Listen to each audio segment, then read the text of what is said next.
My name's Phil Cohen. I was an IT person in downtown Manhattan on 9/11. I vividly remember we were standing there with tons of people because everybody was in the middle of the street looking up at the building. All types, construction workers, businessmen, old people, you name it. And it was just interesting because, you know, everything had kind of stopped a little bit and everybody was kind of incredulous with this sort of like, what kind of an idiot hits the tower? Immediately, everything changed. Everybody started not panicking, but like the mood immediately went to one of something's going on.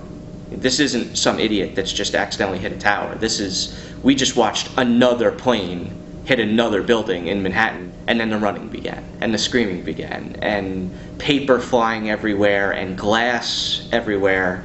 I remember feeling like it was raining and wondering what the heck it was, and reaching up to my hair and pulling out little, like, melted pieces of glass, you know?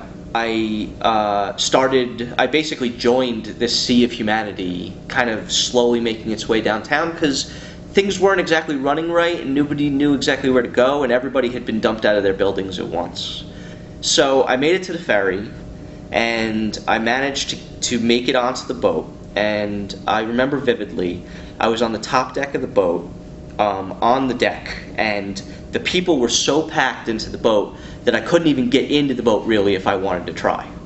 So I just kind of stood there, and at this point, I guess the smoke must have been becoming more acrid because people started to cover their mouths with things and to do things. And I had a little felt cloth for cleaning my glasses in my pocket.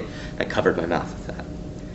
All of a sudden, out of the sides of this street, this white smoke that covered everything just kind of billowed in and met in the middle on top of these people, and it went from shouting and pushing to just screaming and running, and everybody was just trying to get onto this boat. New Yorkers pulled together.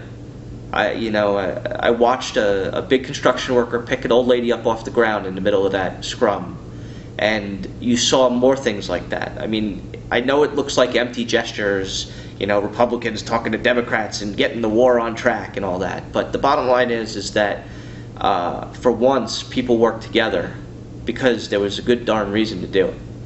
And I think that's something that's really important to remember. I mean, that when the chips are down, we're all going to work together.